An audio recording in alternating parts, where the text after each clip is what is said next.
কিয়ামতের আগে সমাজের সবচেয়ে বড় চোর বাটপার বদমাশগুলো নেতা হয়ে যাবে। তাদের নেতৃত্ব মেনে নিতে হবে বাধ্য হয়ে।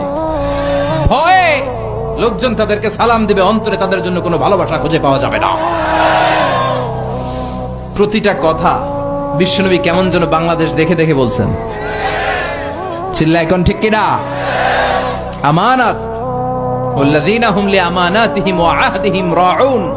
মুমিনের বৈশিষ্ট্য, মুমিন যদি প্রতিশ্রুতি দেয়, মুমিন যদি আমানত নেয়, ওই আমানতের খেয়ানত করে না।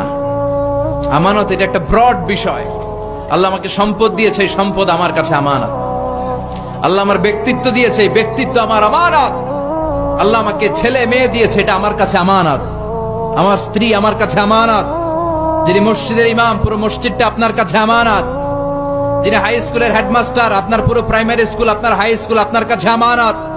যিনি চেয়ারম্যান, তার কাঁধের উপরে তার এলাকাটা আমানত। যিনি মেম্বার অফ দ্য পার্লামেন্ট, পুরো নির্বাচনী এলাকাটা তার কাছে আমানত। যিনি প্রধানমন্ত্রী, পুরো দেশটা তার কাঁধের উপরে আমানত।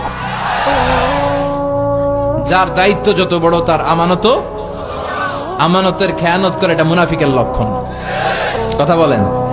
বিশ্বনবী বললেন একটার পর একটা আমানতের খেয়ানত হতে থাকবে সমাজে। আমরা জাহান্নামের দ্বার গোড়ায় চলে এসেছি, কিয়ামতের দ্বার প্রান্তে চলে এসেছি। একটা